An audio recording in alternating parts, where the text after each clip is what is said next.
Hello, hello. How you guys doing? Hello. Welcome Excited, everybody to another. You're excited about what, Julian? excited to be here. Good. Honored to be nominated. Great. How about you, Sarah? I It's- am excited to be healthy enough to join the podcast again. yeah, you had I've had a COVID. rough season. Yeah, I remember Uh, you saying that you don't get sick at all, and Yeah, this has been a little famous different. last word. Yeah, Mm. but I'll kick it off with a topic that it's too bad that Siqi couldn't join us because this is basically what he tweeted. We're just going to talk about him then behind his Yeah, back. yeah, but I think it goes to a larger conversation that I know we all have experience in. But he tweeted just last week he had a VC pull a term sheet on a portfolio company at the last minute when they were on their last month of runway for basically no reason 2 years ago. The same company is exploding revenue now and just raised a $30 million Series B. Anyway, I hope he saw this. And people were basically like, who is this VC? And then he was like, fuck it. It was Anthos Capital. And that got the Twitter universe in a storm. And it kind of blew up for that day anyways. What are your guys' thoughts on this? Well, first of all, I think we have to explain. So Siqi is both a founder and Yes. an investor. He invests, I guess, as an angel, like his own capital, I assume. He's not Yes. investing other people's money. And so he kind of has this great, view of both sides. And I think especially as a founder, like he really felt for this company that got the term sheet pulled last minute. And so called out a VC, which I would say is really rare in the VC world for like Yeah. VCs to call out other VCs. So it's nice that we have like a founder on the inside advocating for other founders and calling out this shitty behavior. Because I don't think that's often done, but it's so appreciated by founders to learn about VCs who are shitty. Right. Julian, what did you think? It was impressive. I was impressed to see him say something publicly. It's tough as a founder. It's tough when you're in the ecosystem of investors because you will encounter these people down the line. Yeah. And you'll encounter, because you encounter everybody down the line, right? Like what's misunderstood, I think sometimes you think, oh, there's all these startups, but there's not that many startups. Not really. We kind of all know one another to a degree. Yeah.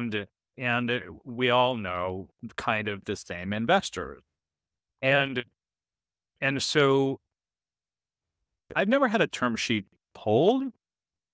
Definitely, of course, you raise enough money, there's certain investor things, and you're like, fuck, like, this sucks that you did this, whatever it is. I can't think of anything at the moment. But like, for sure this happens. And you definitely feel like pissed off sometimes that investors, VCs or angels do something, and you feel personally hit on it. Man, I don't know if I would ever call someone out because the ecosystem is so small. That's why you don't see it happen on Twitter. Right. But you don't see it happen because the ecosystem is small and someone feels like not worth it. I don't want my reputation affected. Ironic, because they're trying to call out bad behavior, right? But that's why you don't see it. And that's why it was so rare to see it with Siqi, and that's why people kind of depended on it. Yeah. And this definitely happens obviously outside of Twitter. So like we all have our group chats or whatever, and we all call VCs out. And obviously that happens in the same way for VCs. VCs arguably probably have more time to talk to other VCs to get that next deal. So they probably talk shit about a lot of founders as well. And a lot Yeah, of but I think VCs generally don't talk shit about other VCs, kind of no matter how bad the behavior is, because they want the deal flow.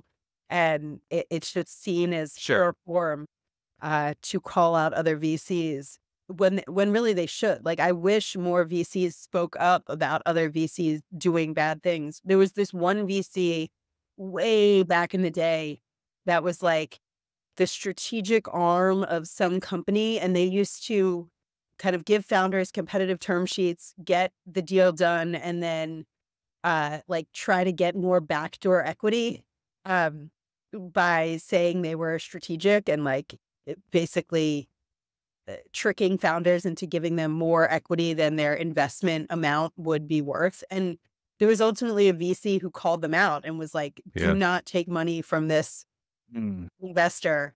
The investor is no longer around. I can't even remember the name for the life of me, but they did give Winnie a term sheet. And we were like, this looks shady. We're not going to take it. And be at a better offer on the table. But like, I remember when I saw that called out, I was like, yes, thank you. I thought it was shady. Didn't know. Sarah, if I remember, like, you've been running this business, you said in a group chat, for like 8.5 years. We've all been in this space for a while. My first one was 2013. Kevin, yours was 2013 or something as well. Yep. So it's like, the ecosystem is also really changing. There's more seed funds than ever. There's more information about seed funds than ever. There's more group chats than ever. So it's like there's more ability to discuss what's really going on. I'm in a bunch of other ones that I don't even really know how I got in them, but I'm in them on WhatsApp, and like we just chat about whatever. So definitely the ecosystem is more transparent than it ever was. But so you know more about the reputation of people, but still the worst behavior is not seen.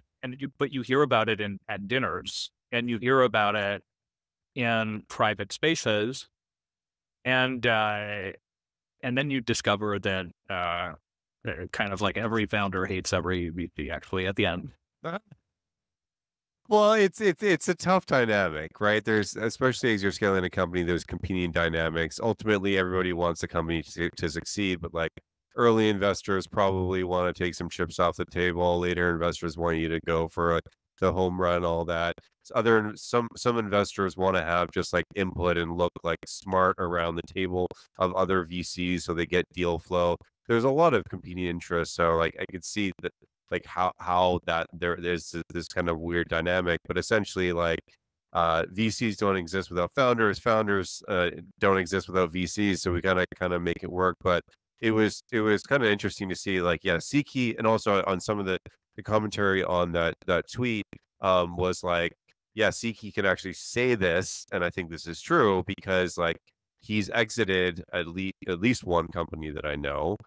He has a very strong and good reputation in the space, and so he's not risking his personal brand to like go and raise more money for his companies. He's a founder right now running, and so that is one of the reasons that I'm sure people are not more public. And probably the same thing for VCs as well. Why they don't talk poorly about founders is because you don't want to go and unless it's like fraud and it's like you're talking about Theranos or whatever or something like that. Like VCs are not going to speak up about privately held companies publicly, anyways.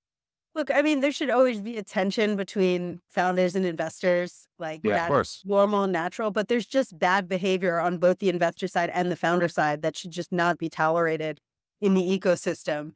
And one of those bad behaviors is pulling a term sheet at the 11th hour. That's the worst thing. Without like really good reason to do that. And fraud is another great example for like bad behavior that should never be tolerated.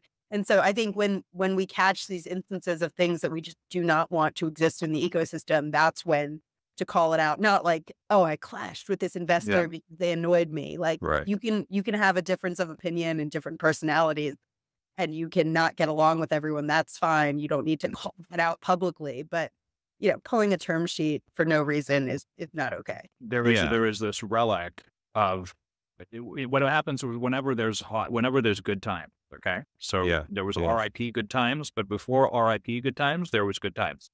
And so whenever there are good times, what happens is a bunch of late stage money and not really early stage money hits the ecosystem in the earlier stages. Because they're like, man, there's all these hot companies and we're only seeing them when they go public or something. Let's go earlier.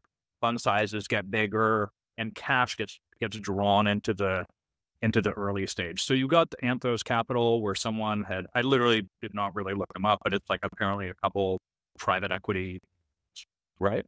And so I will say, when you're in private equity transactions, like it's just literally the most merciless of merciless in many cases, right? And I think we've all done like sort of larger transactions where more private equity type or like pension fund type amounts get invested. And in those, transaction sizes. Of course, the best parties still have relationships and are still doing deals that are sort of handshaky the way the early stage is. But often it'll be like, hey, you call the person and you'll be like, actually, can't pay this price. So sorry. Right. I need you to cut it. Can you cut it for me by 20%? Right. Literally like the day before the lawyers are drafting everything. And so like, is he good? No. Is it expected? Absolutely, it's expected and standard, just not in the early stages where reputation is meaningful. And someone was telling me about private equity. They were like, there's always like exactly 2 different moments where they knife you in these deals, and like you have to be prepared.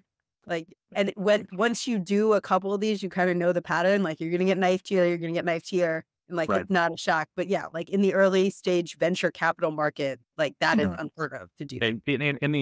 So I'm curious about what these 2 places are where you get knifed in private equity. In early stage, you just don't get knifed until years down the line. Right. It takes a long time. But what are those 2 places where you get knifed there? I don't know, because I've not done a private equity deal. Someone who was kind of advising me on like how these things will go down, where like you need someone around the table on your deal team that is really familiar with private equity capital and how it works, because you like it follows a playbook and you have to be ready for like that phone call, because otherwise, you know, if you're a founder, you might like fall apart because you're not used to that kind of thing happening, and how you deal with then, you know, there's kind of a expected negotiation that will then happen. So you also have to be prepared if they're going to ask for a 20% discount at the 11th hour. Right. You want to make sure your price is 20% higher, like in the initial negotiation, to be prepared that that is going to come. So there's just kind of like a nuance to it that I think you have to be ready for, that we have no idea about, and hopefully we don't have to deal with that world. I mean, you know, it's so interesting. All those things are true. I'm not going to tell any stories on this podcast, but definitely these types of things have happened to me at the later stages. And I consider all of the people that invested in my last company at Breather to actually have gone to bat for us pretty hard, especially during the pandemic, right? When all commercial real estate companies were being obliterated. Like, actually, the investors specifically that were on the board at the time, like, went to bat pretty hard for us, considering occupancy in our spaces at the time went to 0, right, for like a long time. And so, but that said, like, did we see tactics that were akin to those things? For sure. And what the founder needs to do is they need to be prepped with their own, like, they have something in their back pocket. Be like, oh, it's interesting that you mentioned that. I intended to call you. Right. We actually have a partner meeting with this other firm just across the street from you. You see them at lunch all the time. And now they're like, oh, okay. And so I suppose, you know, one of the things that as an early stage founder that is so seductive, I do it all the time. It's a huge mistake. It's so seductive, is to be like, oh, this deal is closing. Everything's going to be fine. Or you're like, oh, that customer is okay and is going to renew. Everything's going to be okay. It's like, whenever you let up, whenever you take the foot off the gas, like right there, something fucked up is going to happen. Whether or not it's your fault is not meaningful. But like, it's like, never, ever, ever take the foot off the gas, fucking ever. Never assume. It's sort of a less naive version of when the first time founder goes into a meeting and then comes out and speaks to their advisor and they go, oh, they really loved our company. No, they didn't fucking love your company. They're not going to call you back. Right? This is like a 201, 301 version of that. Yeah. I think that, so like tactical advice, especially around fundraising, is that you should like never, and until you actually have cash in the bank, always try to be working on some other options. So, once you have signed an actual term sheet and somebody's going to lead you around, you don't have a lot of like optionality. And that's why this, like what Siqi shared, was so hard, because that other, you essentially have a no shop. You can't go and shop the deal to anybody else until they have time to do the actual diligence, which is typically 30 days. And so you don't really have a lot of options. But before then, you should be trying to get as many options as you can, so you're not really locked into any one firm, and then try to get as much like feedback from other people who have actually written them checks, and do your own diligence to realize, like, are they a good firm? Like, I always do this now with anybody that especially as anybody who's going to go on my board, like try to get as many. It'd be great to get a reference call from some founder that had a failed company, for example. That's a really great one. But unfortunately, when you do go your point, Julian, RIP, good times, when the markets are down and like this company, I'm assuming probably didn't have another option. Like what the fuck do you do? It's like you have this one term sheet. It's from this fund, and it's like that's all you have. You have a month's worth of cash, and they also probably they obviously knew that too, looking at the data room, and they probably are just like, well, this is kind of like risky. Like they probably didn't have a lot of other options, and the market's not doing well, and they changed their mind. Like it's really tough, and sometimes that's how companies kind of fail. But like as many other options as you can get, and you can show other investors like you recommended, or get multiple term sheets when you go into that, you have more leverage to get any deal done. It's like kind of one of the reasons that like the main focus should always be on making a great company. Like making a great company is so fucking valuable that it is disproportionately more valuable than any tactics or anything that is at the lower level of how to get a deal done. Like, and so I don't know. I have these conversations sometimes with people where they will be like, oh, I meet investors between transactions. And I know like Siqi, for example, does this. I know he has a lot of relationships with investors. I know Andy does it too. But for me, I've always been like, I ignore investors between fundraising. And it's because I don't want to give them information. And then the second one is just because it's a gigantic waste of time and not helpful. The only thing that is helpful is being a hot company or being perceived as a hot company. Nicole Mandan did a thing on Twitter, didn't get a lot of traction the other day, where he talked about how to do a fundraising. And he's talking about that the first thing you got to do is you got to get the investor emotionally invested. Yeah. Either why now or why you. That was so wide. Right. I love that. So why you or why now? And so if you're perceived as, wow, this is compelling, like nothing else fucking matters. It's like 99% of your time at any given time should be spent on that. It's another thing that Siqi really understands. Siqi really understands the power of story. I'm really good at it. I saw it, but I talked to him and I was like, fucking man. Yeah, like he's really good. Yeah. And then the rest of us are like, we're trying to sell something rational, but it's not a rational business. It's an emotional. And it never should be. Decision. So on the topic of like fundraising and deals, there was another kind of viral post this week from a VC who said that they were negotiating a term sheet with a founder. And then at the very end, the founder asked if he could take some secondary. This was a seed round. And the reason he wanted to take secondary, which is taking some money off the table out of the round, or instead of going into the company and filling into the founder's pocket, was he had a baby at home and he wanted, help to pay for childcare so that he could focus on his startup. And the VC posted this to say, yes, my immediate answer was yes, take some secondary. Even though a lot of other VCs wouldn't do this at seed, I felt like, I wanted to support this founder and give them some money so that they could pay for childcare. And then everyone's applauding this VC and how wonderful it is.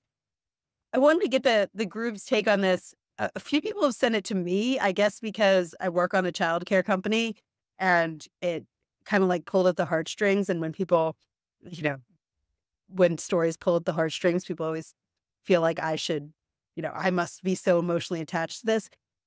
But I kind of had the opposite reaction. I was sort of angry reading this. Founder got to take secondary at seed. I was like, WTF, like, I raised Series A and I didn't take any secondary. I haven't taken money off the table for 8.5 years of this company. And I had 3 kids to pay for childcare for. So I was kind of like, no, I don't like this story.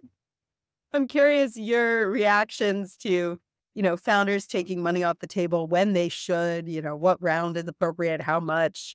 Do you think this is a good practice?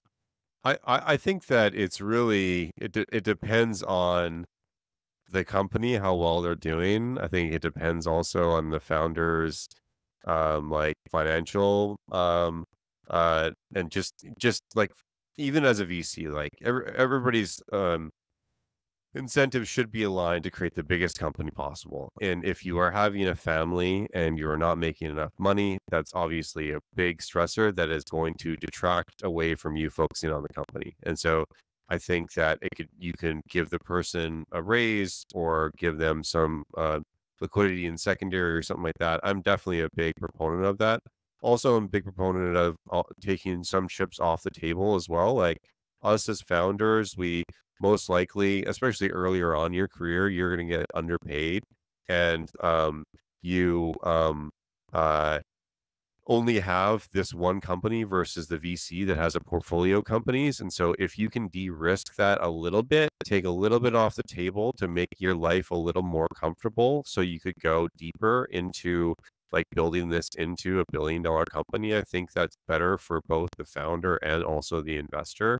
I think that also the reason that this was kind of counterintuitive for a lot of VCs is because this kind of, I don't know if this was like around the time of like the lean startup thing, and like, oh, you could basically create a company and get it out the door, and like you just need like 1 or 2 people, and like you blow up. Like those days are way over. For you to have a compelling product, like you have to be much better. I think any company needs to be 10x better than their competition to make a meaningful company. And so you are going to have to be at it for quite some time. So it's not just like, hey, I could try this in 3 or 6 months and we were making revenue and all this, and we're different. I think that the times of most VCs saying that you should take whatever, like 50 grand or 100 grand and like live on ramen, I think are mostly done. I think also that's because like the people that have been in startups have like, now we're not, it's like they're not the first generation of startups. There's just younger people are working on. Now it's like myself that has a family, Sarah, you have a family. Like there's no way I could survive. I'm the sole provider for our family, like on like 100 grand and living in the Bay Area. There's no way. So I think that it's best to make sure that like the founder can focus on the company. I think a way to do that is to make sure that they have enough capital and not being greedy, but like making sure that they're comfortable in their life. It's just market dynamics. Like I get it, and it's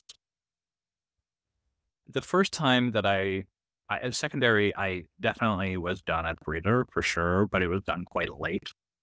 And I will say, there's this famous story from like 2014, 2015, something like that, with this company called Secret. Okay. And it's actually like, it's maybe applicable. Yeah. You remember? Yeah. So it's a long time ago. This is like kind of apocryphal. 2 guys, of course, David Bidow and Chris Bader Weschler from Square and Google, basically. I applied for a job there. I almost worked there. It is like, it's a company where you basically, you went to the bathroom. That's the way everybody used it. And they would just pull kind of like in a TikTok style, sort of, through other shit that people said anonymously. And it was insanely hot in Silicon Valley. They did a $10 million round at a 50, and then like almost immediately they did another round, and each founder took $10 million off the table while this company was shit hot. It's like akin to Clubhouse, which happened in 2021 during the pandemic. It blasted into the stratosphere and raised like $1 billion, right? It's like a bigger version of that story. But like, you just don't know the future. And that applies to everybody. Those that can believe, those that are in the transaction, right, can believe whatever the fuck they want to believe. Like, that's kind of capitalism here. And so long as you know, we're not breaking laws, and ethics are by and large being handled like, you know, in good faith on all sides. And it's kind of like, okay, cool. Like, a couple $1 million being pulled here and there is, it's not super crazy, but what a large amount is or what a smaller amount is, etc., like that's all in the eye of the beholder, so to speak, right? And so Andreessen Horowitz doing a secondary and them pulling 500K out of a giving 500K for secondary early on, they're like 500K, like I spit on 500K, right? Because of the size of their fund and who they are. The smaller investor, I remember when secondary was done a breather, called me on the phone. I'm driving my girlfriend, now fiance, shortly wife, to the airport, and he's screaming at me, not the fiance, the investor, and he's like, "What the fuck? I never made any money. Why should you make money?" And he's like being flippant, like he's upset. He's not like, "I hate you," but you could see that it's like, why you and not me? So and it's just like, I guess it's a normal part of what everyone is doing, right? If people are willing participants, it's kind of like, it's like weird kinky sex things. Like if it's all willing participants, then nobody's getting hurt, and just like let it happen. Yeah, I agree with you, Julian. I think it's like, this is capitalism. Like if you have two people on a transaction, they're willing to do it. Like it is what it is. It's whatever the market can bear. You could definitely make the case like taking off like $100 million in secondary seems like probably not the best thing for the founder or the company, because they probably are going to get distracted by all of that money. But like, that seems like it's not in the best interest of the company. But like, honestly, like where my mind is at, it is just like whatever, yeah, two willing participants are willing to do.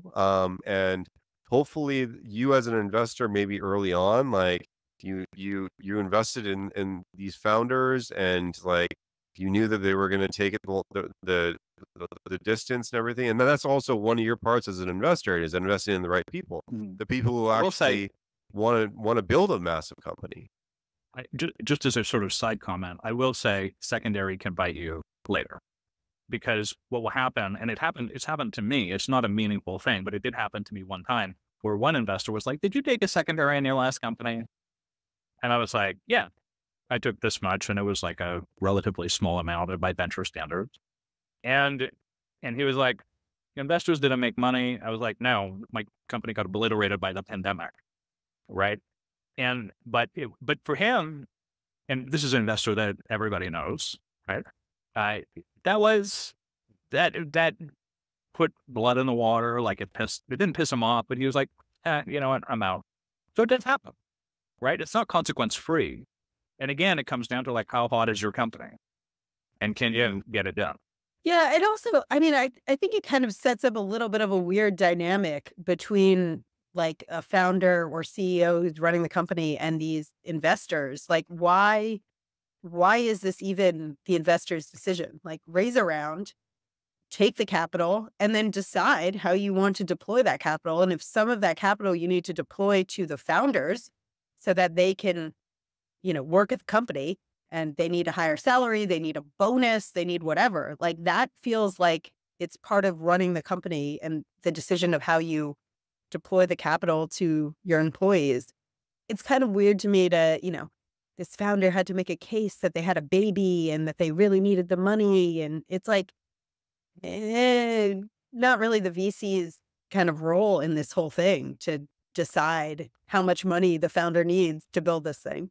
Well, and this is what, like, the only thing that a founder can really do in these cases are try to do your due diligence for your investors, and like try to talk to other people that are taking money from them and see, like, are they a pain in the ass? Are they like what is Vinod Khosla is famously said, like most investors are like negative value add, and like if you can even just get an investor that is just like doesn't really do anything, but like doesn't actually hurt the company, like that is like a positive.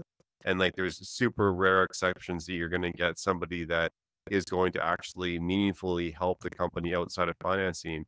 And so it's really just doing your due diligence on that kind of stuff. And that would definitely be a red flag for me. Like, you never know what's going to happen. Like, what happens if you run this company for like 10 years and you're going to eventually go public and you have one of your main investors on there that's totally against you taking secondary or giving you a raise or something like that? Then it's going to be like, that's also not the best thing for the company. Like you'd want like if you're the CEO or whoever, to be really incentivized to like go and put all your effort into the company and not get distracted by other potential opportunities. That would be a good investor in my opinion. So it's really, again, like it's the market dynamics. You choose your investors, the investors choose you as the founders. Like hopefully if that's probably a great thing, Julian. Like you like the investor self-selected away from not investing in you. Totally. And that's great. Totally. That's the market dynamics that happen. And Yes. I'm sure there's so many other people on the other side that are like, great, you now have like you have a house, you're like financially stable, you could go and like go for that big swing, and like I want to invest because of that. Like you're gonna see both sides of it. And it's a market. I will say that makes a lot of sense to me. And it's important to understand that, yeah, like capital has its own opinions, and it's important that certain sources of capital have distinct opinions from one another. It's a part of how the market works to have a certain source of capital have a strong opinion on A, and to have another source of capital to have a strong opinion on B. Of course, they're often in consensus and there's blind spots for sure, right? But that person or source one has a distinct opinion is what allows wild ideas to be created in a lot of cases. Totally. And it's also what allows people to go on Shark Tank with like a scrubby with a face on it and to be like, this is an incredible innovation. And somebody is like, wow. Now again, there's blind spots, right? Of course. Obviously there's blind spots. But it's like, I would rather that than there be like some consensus. I would rather seek out quirky investors. It turns out that it's really useful to do that. So it's a net good in short that there's way more seed funds, even if some of them get called out, right? Even if some of them pull term sheet, because like at least there's a distinct set of sources of capital, and it creates a stronger market when there's many, many, many perspectives, even when there's some that you hate. It's the same thing as quote unquote free speech, where there's some opinions that you hate, and that's sort of part of the idea is I hate those people, and that's the nature of how things work here.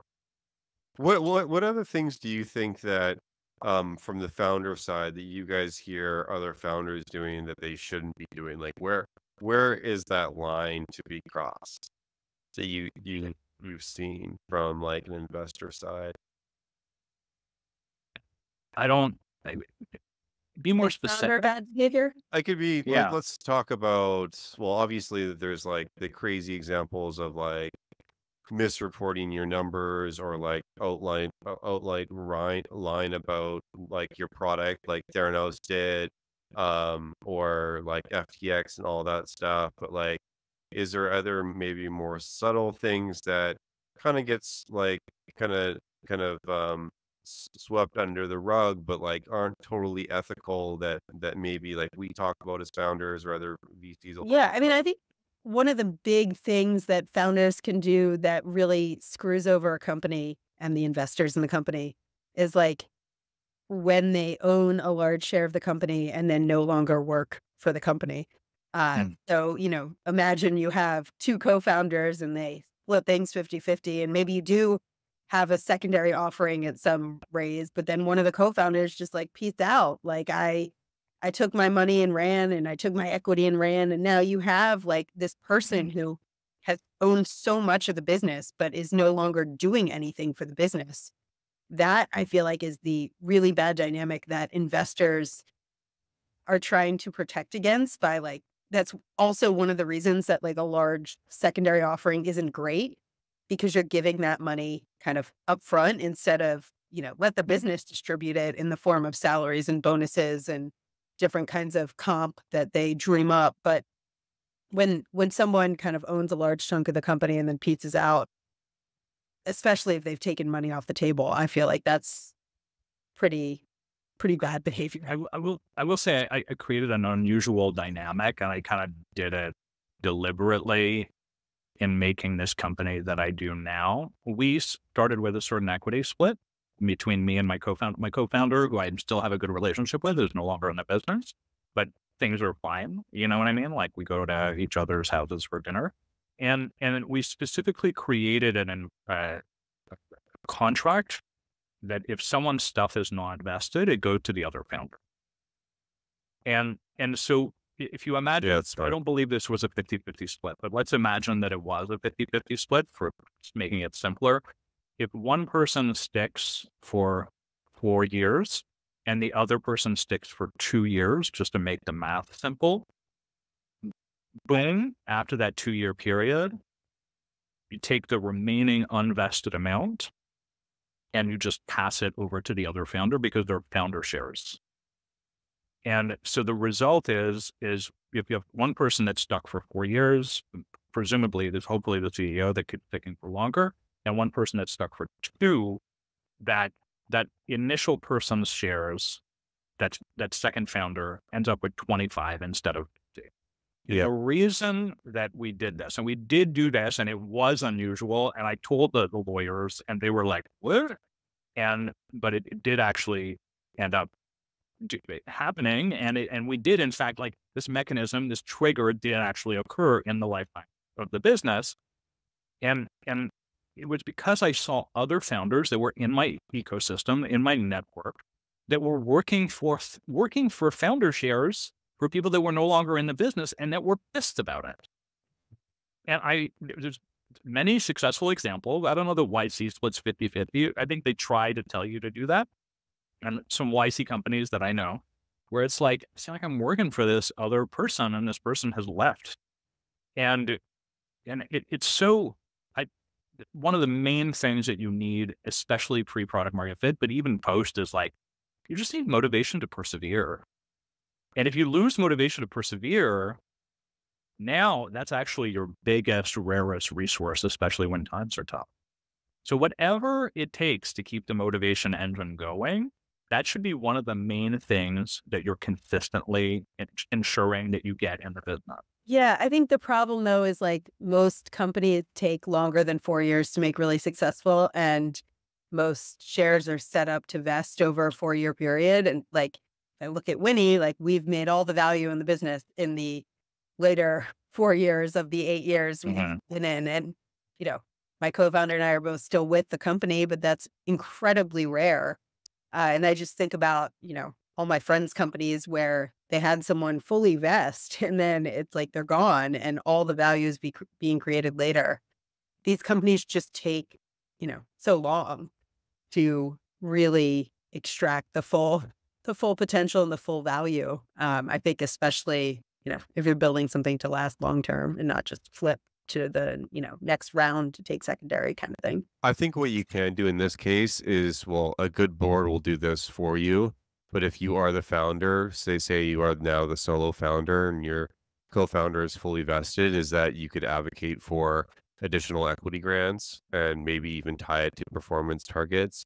I'm a big believer in that. And then you kind of just set it up another, whatever, 4-year vesting schedule. And then essentially, like, you're going to be diluting, yes, you are going to be diluting the entire company, but also you're going to be setting up this founder, if it's a CEO, to like, they feel like they're still in the game for longer. And also you're going to be diluting the other founder who's no longer part of the company as well. It's like, and so you can advocate that as a board member or and a CEO, or a good board will do that on your behalf. I really, really, really believe that sort of like overall lesson in this situation is the founders not going to bat for their own interests as often as they should. What you see, and by the way, founders are naturally self-sacrificing creatures. It doesn't seem that way when they're like super well off in certain circumstances, but founders are always like, don't worry, I'm going to take the hit. If salary needs to go to 0, the founder is taking the salary go to 0. if like some sacrifice needs to be made, it's always the founder that's doing this. And so I think it's super important to have somebody in your corner who is pushing back against that and saying, no, remember, there is a you outside of this business. This isn't your marriage or your children or some other highly essential feature. It's very close to essential because it's your business and your livelihood and ideally your passion. But at the same time, like, stop self-sacrificing. You see this all the time. Yeah, totally. Founders always self-fucking sacrificing nonstop. And it's like someone needs to tell these people that they exist outside of the business. Yep. That's a good point. On that, I'm curious, and this may maybe a different topic, and my internet's getting really choppy, so if I cut out, please, you guys keep talking. What are your guys' thoughts on Elon Musk's like pay package? And if somebody wants to explain it, or I can explain it as well. Why don't you explain it? Yeah, Give context. So Elon Musk is asking for a similar pay package than he got many years ago. It's I think it's like $50-something billion in additional stock, but it's tied strictly to performance targets. And he did this before, and he actually hit them. And people are arguing that he already, like, why does he need all this money and everything like that? But a lot of shareholders are on his side because it's like, well, he created so much shareholder value for us before when he did this. If he hits this target, the company is going to be worth a lot more than that. Like, what do you guys, and this is like the purest form of capitalism out there. And this kind of goes against what you're saying, Julian, as far as like people, like founders not advocating for themselves. This is like the complete opposite. Like, what do you guys think on that?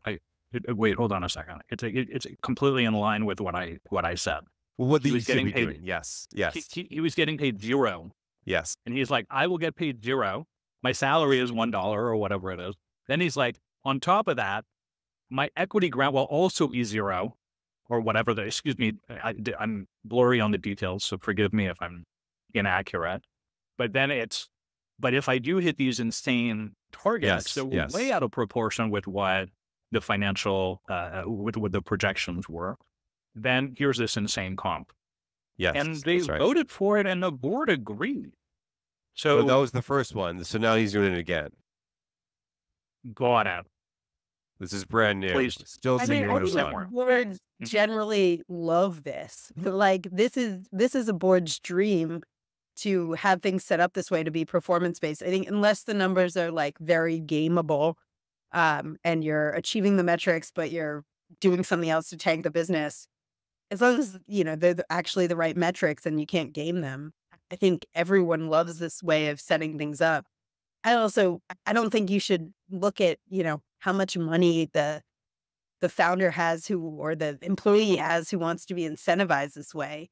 That's kind of like my argument in the like, well, we're giving secondary to this founder because he's poor. Like, you should incentivize people to hit targets. And like, if that's what motivates them, like, who cares that Elon Musk has a lot of money already? This isn't like some kind of, you know, everyone needs the same amount of money. Like, this motivates him. As a board, you should do what's in the best interest of the company and increasing shareholder value.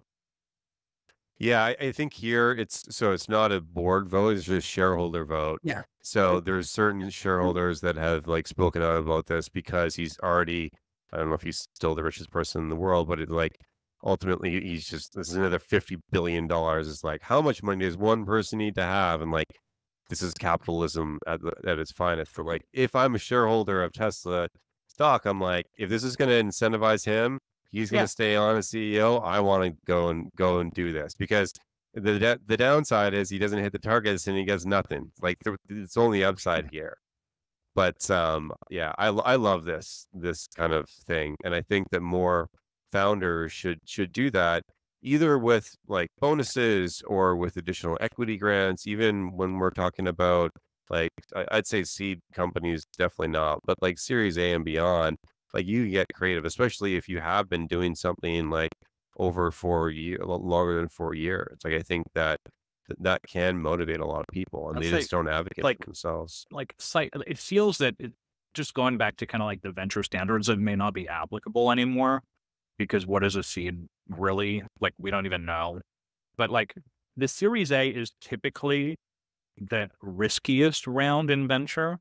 Things are proven out, but only to a degree proven out and not completely so. I was just looking over First Round Capital's like guide to product market fit, because they do this whole thing and they divide it into 4 categories: emergent, strong product market fit, nascent product market fit, and so on.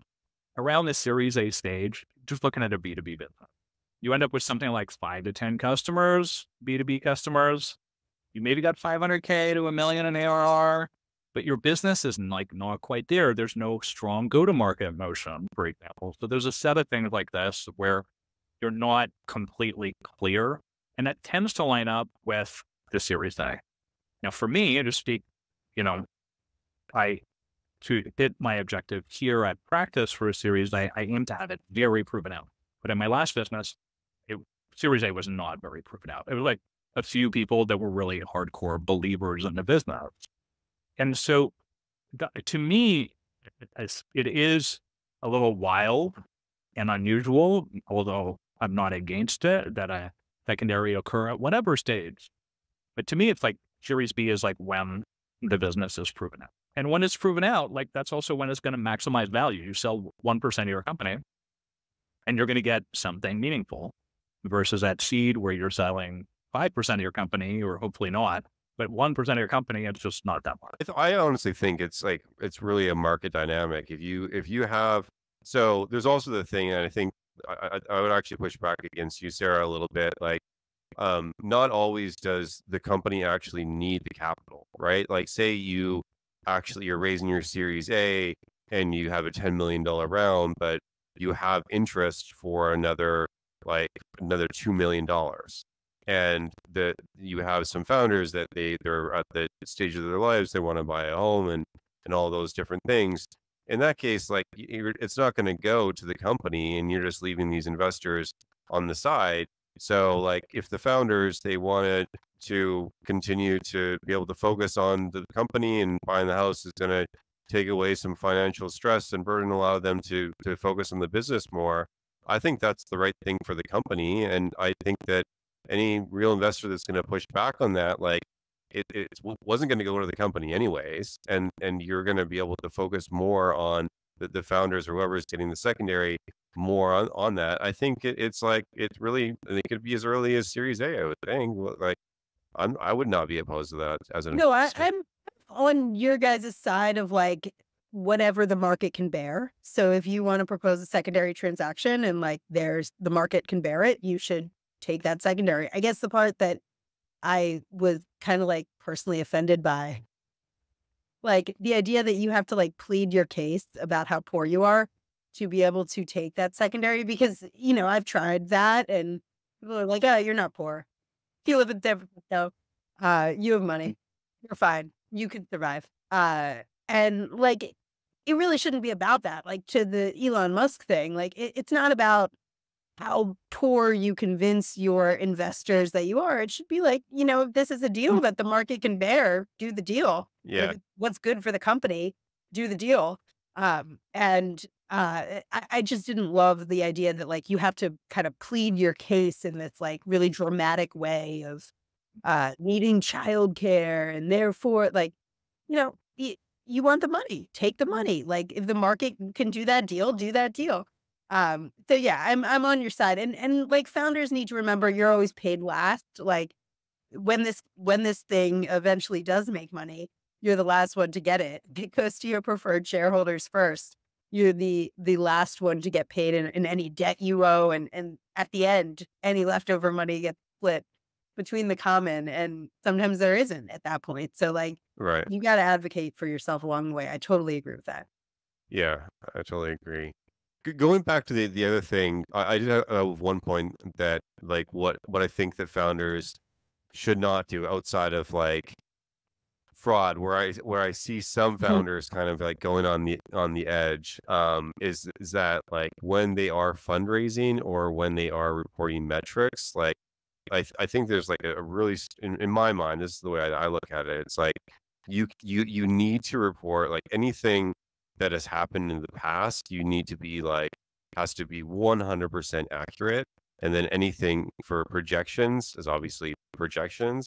I see a lot of founders like kind of conflate a little bit of the two.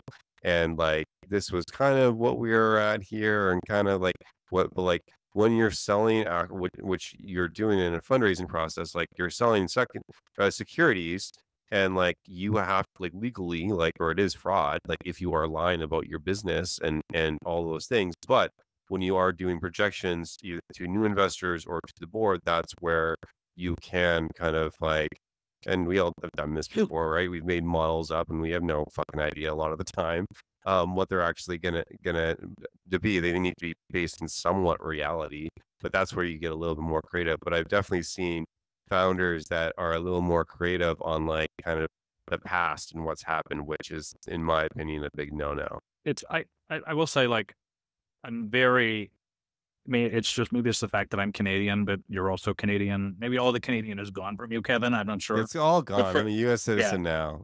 For me, Capitalism. Yeah, for me, it's still present.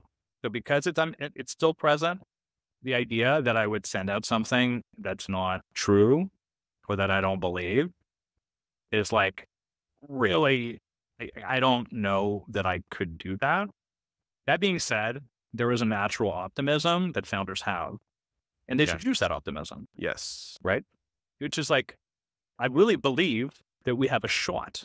And actually, I think it's more realistic to say this is like, not to say this is going to be $1 billion business, but actually, I think to realistically and quite rationally say, I think we have a real shot at being $1 billion business. To be more realistic about your case with like reasonable language is way more believable than to be like, yeah, this is definitely going to be the biggest thing on the earth. Like, there's a case to be made for that type of exaggeration or whatever. You've got the Adam Newman or whatever types. But like, I don't know. I think you could say it pretty rationally. And it turns out the people on the other side are smart and they're making their own decisions anyway. Well, yeah, I've started getting some companies sent my way for like potential acquisition. Like we would acquire the company or merge with the company. And one of the things I really care about is like the historical financials. I can't acquire a business that isn't profitable and that's burning a lot of cash. And I'll see like founders will go to great lengths to tell me that they're profitable when they haven't been. Like, oh, but we just like have these people that we wouldn't have in this scenario. It's like, I actually need to see that you have been profitable. And I completely agree. Like the blurring of the future with the past, like those things should really be distinct. And when you're presenting historical, like be incredibly honest about these are the books. This is what I'm using to file my taxes. This could be audited. Versus like the future is like, okay, I'm making the best guess based on these numbers and all this information I have, how this thing will grow. But I agree, there's way too much of this, like, I'm going to reshape history. Like, we could have been profitable had we not done this. And like, no, you did that. So you weren't profitable. And I don't want to hear what you could have done. Yeah, just reframe it to be like, this is what we're going to be doing going forward. Here are our learnings. Versus, and no, that really rubs me the wrong way as well. But then also people that do, so here's another thing that I wanted to bring up, and maybe this is a good way to end the segment here.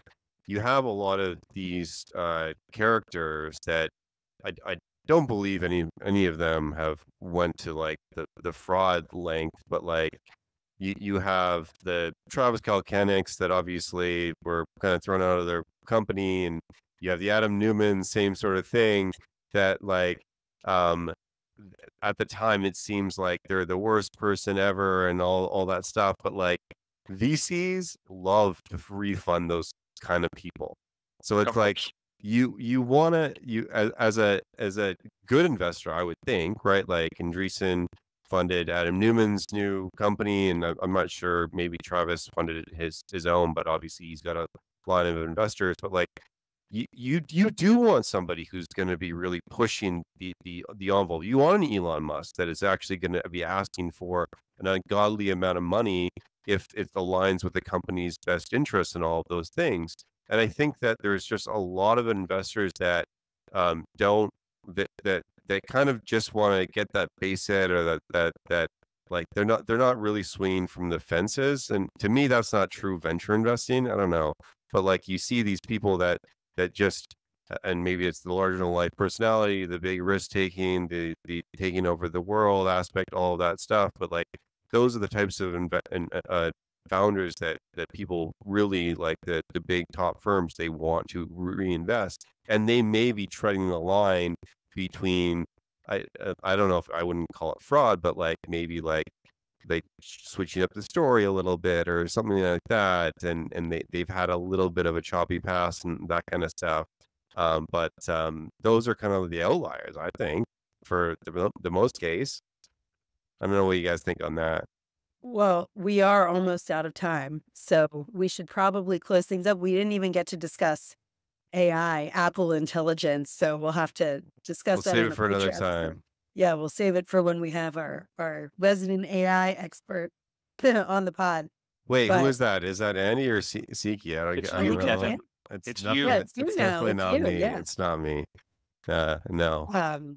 But I think we definitely learned some things about bad investor and bad founder behavior, and also, as a founder, how to maximize value for yourself. Yeah. Cool. All right. Let's end it there. See you, everybody. Thanks for listening. See you all next time. Bye. Bye-bye.